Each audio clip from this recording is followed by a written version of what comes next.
Understanding my communities, take two for Rock Creek St. George. First one I went a little long-winded, so got to do a better job here. Customs and known traditions. We are a small district that's spread out. We're comprised of two towns coming together, Westmoreland, Kansas, St. George, Kansas.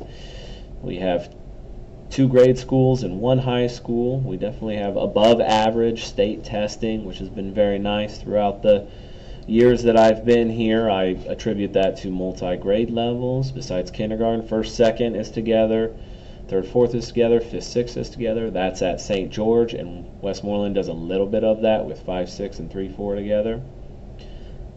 We ability group in reading and math. We have below grade level, at grade level, above grade level. Going to St. George specifically, we have a back to school night where the kids get to meet us. And the older ones, so if I teach 3rd and 4th grade, so my 4th grade students get to come back into my classroom, which is always great. So they kind of have that good feeling. They get to teach the youngers.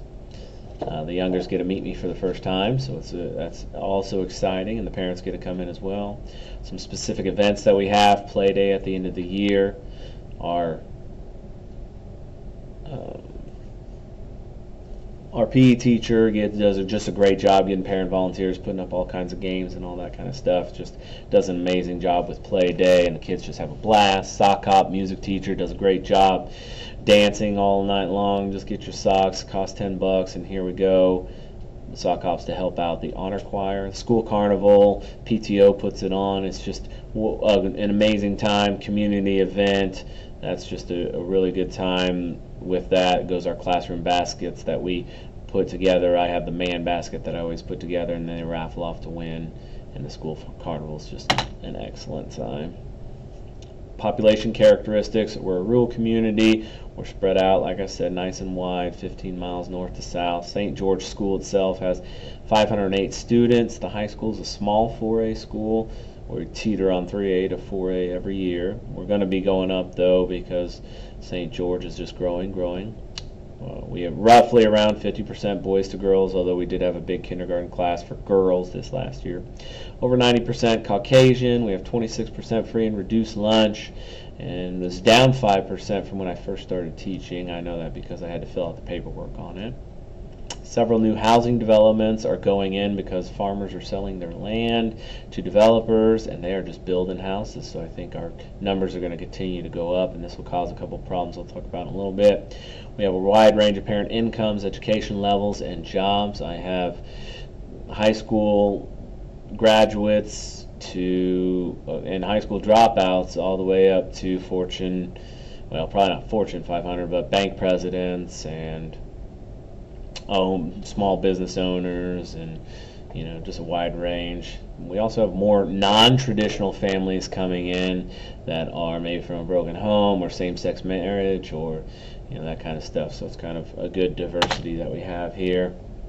Communications, our social media includes Twitter and Facebook, a lot more at the high school than at the elementary, although 3rd and 4th grade does have a Facebook page that we only let 3, 4 parents join. Email, send email out all the time, just email, probably overkill with that. A lot of information that needs to go out and that can flow through our hands pretty fast. Email blast that the district will put out along with the text service also. WIBW TV station. If the text service isn't working, which happened one time, you can still find it on the news, and then the Rock Creek School website also. Community groups, we have PTO, parents as teachers. They do a fabulous job, probably one of the best, although I'm partial to St. George Rock Creek. I haven't really taught anywhere else, but they just do above average job. Girls on the Run.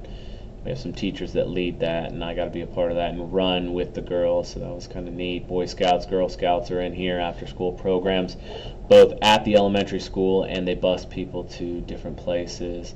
Church that meets here on Sundays and Wednesdays, currently in their building right now, so they'll be out in a couple of years. Honor choir that the kids have a chance to audition for. Lego club that one of the teachers is taking on. You just build Legos. Intramural basketball and volleyball, all good stuff.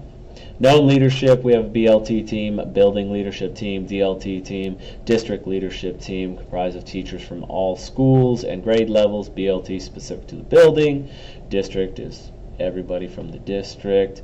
The DLT has people that are on the BLT, but not vice versa. Kagan coaches, I'm a Kagan coach, went through the training. We are going to Kagan structures or Kagan teaching and training in the district, so I'll be able to lead the Kagan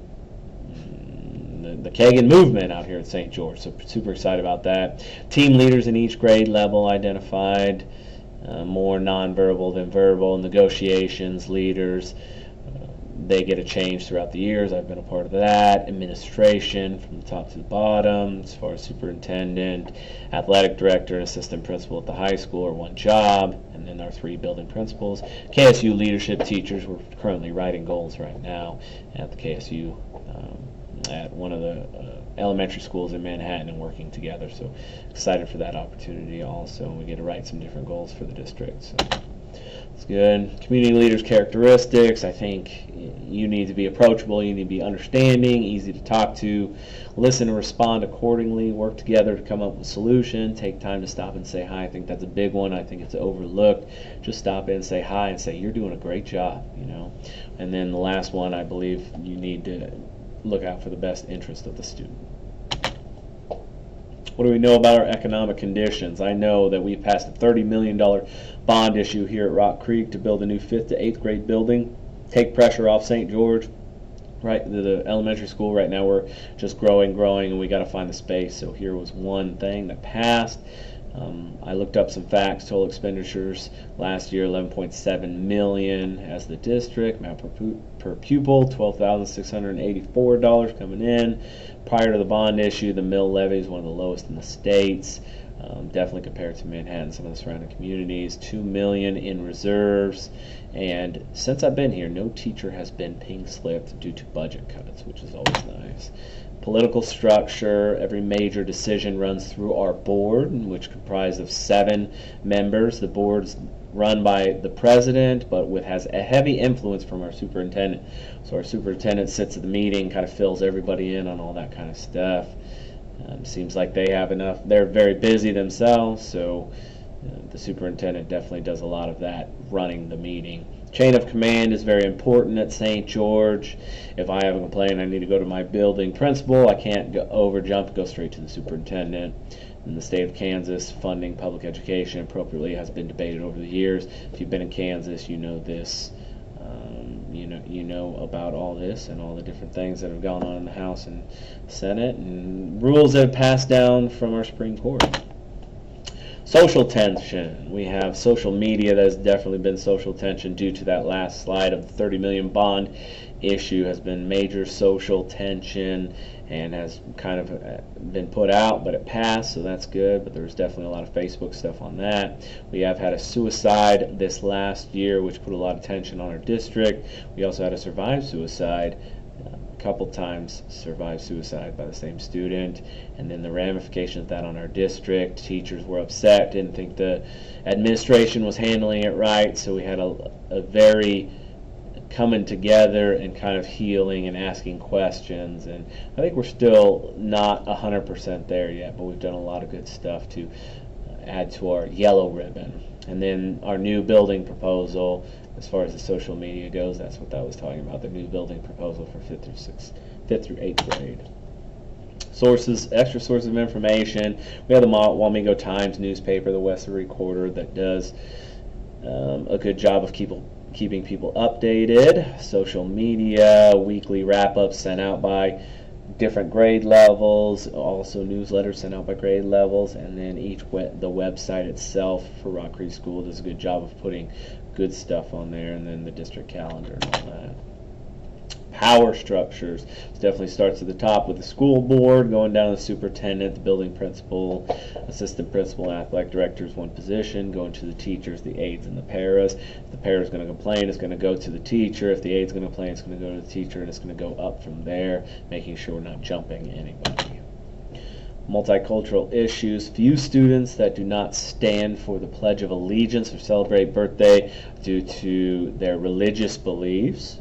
We have 2 students in 3rd and 4th grade that have identified as a different gender and having coped with That for the students, I feel like they've done a good job. We also have invested in bullying prevention curriculum, so that's, I think, has helped out a lot. 90% Caucasian, as I said earlier, and our first and second grade does a customs around the world unit that pulls in different customs, which does a really good job. Power structure, again, starts with the board, school board, and the superintendent, down to the building principal and assistant principal, and goes down the list.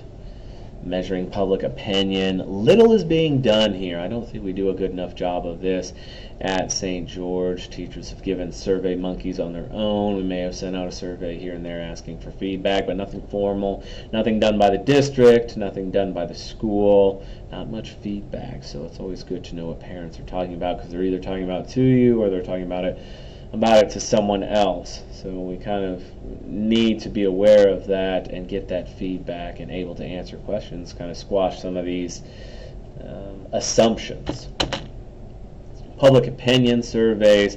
Superintendent gives several surveys to the staff, so he'll send out and ask us our opinions on different things. Negotiations leader also gives out several surveys talking about what are we most interested in as teachers, and what do they need to look at negotiating for us. But again, as far as public opinion, we don't do a good enough job of that. So I think that's coming in future, especially with taking this class. That's Rock Creek USD 323 in a nutshell. Thanks, guys.